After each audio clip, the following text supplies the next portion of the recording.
E aí, tudo certo? Já parou para pensar que absolutamente tudo ao nosso redor, tipo o ar que a gente respira, o celular que está na mão, tudo isso é feito de uma combinação de menos de 120 ingredientes básicos? Pois é, hoje a gente vai desvendar o mapa que organiza todos eles, a famosa tabela periódica. Pensa nela como se fosse um manual de instruções do universo. Bora mergulhar nessa? Agora imagina só o tamanho do desafio. Durante séculos, os cientistas foram descobrindo novos elementos, cada um com suas próprias características, um totalmente diferente do outro. A grande questão que ficava no ar era: como é que a gente bota ordem nesse caos? Será que existia algum padrão secreto, alguma lógica que unisse todos eles? É essa história que a gente vai acompanhar. Então, o nosso roteiro de hoje vai ser o seguinte. Primeiro a gente vai entender a história desse quebra-cabeças dos elementos. Depois, vamos decifrar o código por trás da tabela. Aí, vamos aprender a navegar nesse mapa, explorar as grandes regiões e, por fim, conhecer as famílias mais famosas de elementos. Vamos lá. Antes de existir essa tabela toda bonitinha e organizada que a gente conhece, a situação para quem estudava química era, digamos, bem mais confusa. Era como ter um monte de peças de um quebra-cabeças gigante, mas sem ter a menor ideia de qual era a imagem na caixa para se guiar. E o que essa linha do tempo mostra é a velocidade com que as coisas aconteceram. Olha só o salto do século XVIII para o XIX. Com tanto elemento novo aparecendo, a necessidade de ter um sistema, uma organização, se tornou assim urgente. Era essencial. E aí que entra o nosso herói da história, o químico russo Dmitri Mendeleev. Em 1869, ele fez algo muito mais incrível do que só organizar os 63 elementos que já existiam. A grande sacada dele foi deixar uns espaços vazios na tabela e dizer: olha, aqui vai existir um elemento um dia e ele vai ser mais ou menos assim. E não é que ele acertou? Essa capacidade de prever o futuro da química mudou o jogo completamente. O trabalho do Mendeleev foi, sem dúvida, revolucionário. Mas a chave final para decifrar o código da tabela veio um pouquinho depois, graças a um cientista chamado Henry Moseley.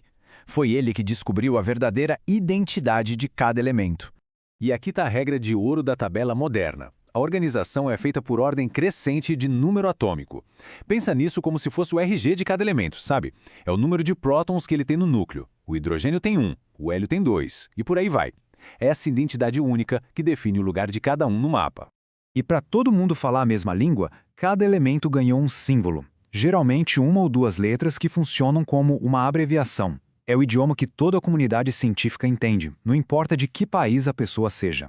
Ok, agora que a gente já entendeu a regra principal, vamos aprender a ler esse mapa. A tabela tem uma geografia própria, com ruas horizontais e avenidas verticais que contam muita coisa sobre cada elemento. As linhas horizontais, as ruas, são o que a gente chama de períodos. São 7 no total. Uma boa analogia é pensar nelas como se fossem os andares de um prédio. Um elemento que está no período 2 tem seus elétrons em 2 camadas ou andares. Se ele está no período 4, tem 4 camadas. É um endereço super bem organizado. Agora, as colunas verticais são os grupos, ou, como eu prefiro chamar, as famílias. E o nome família é perfeito aqui, porque assim como numa família de verdade, os elementos que estão na mesma coluna têm uma personalidade parecida. Eles compartilham propriedades químicas bem semelhantes. Certo. Agora vamos dar um passo para trás e olhar o mapa como um todo. A gente consegue ver umas regiões bem grandes, quase como se fossem continentes, e cada um tem características gerais bem definidas. A gente pode dividir a tabela em 2 áreas principais. Nas colunas mais altas, nas bordas, a gente tem os elementos representativos. As propriedades deles são mais previsíveis. E naquele bloco central, mais baixo, que forma uma espécie de ponte, ficam os elementos de transição. É um grupo enorme de metais que a gente usa para tudo, desde o ferro nas construções até o cobre dos fios elétricos. E a divisão mais clássica de todas é essa aqui, entre metais e ametais. Os metais, que são a grande maioria da tabela, são aquilo que a gente já imagina: sólidos, brilhantes, bons condutores de calor e eletricidade. Já os ametais são meio que o oposto, são mais variados e geralmente não conduzem bem. A grande diferença mesmo está no comportamento dos elétrons. Metais adoram doar elétrons, ficando positivos. Os ametais, por outro lado, preferem receber elétrons, ficando negativos. É isso que define como eles vão reagir. E lá no cantinho direito da tabela tem um grupo super exclusivo, os gases nobres. Eles são tipo os antissociais do mundo químico. Como a última camada de elétrons deles já está completa, eles são extremamente estáveis. E olha, muito raramente reagem contra os elementos. Eles estão felizes sozinhos. Agora que já vimos as grandes regiões, que tal dar um zoom em alguns bairros famosos? Certas famílias de elementos são tão importantes que ganharam até nomes especiais. Vamos conhecer algumas delas. Vamos lá para os nomes famosos. No grupo 1, bem na ponta esquerda, temos os metais alcalinos, que são super reativos. Lá do outro lado, no grupo 17, ficam os halogênios, que são ótimos para formar sais, como o cloro do sal de cozinha, sabe? E fechando a tabela com chave de ouro, no grupo 18, os já conhecidos gases nobres. Cada nome especial desses já dá uma pista da personalidade química do grupo. Para as outras famílias dos elementos representativos, a regra é bem mais simples, viu? Elas são chamadas pelo nome do primeiro elemento da coluna. Simples assim.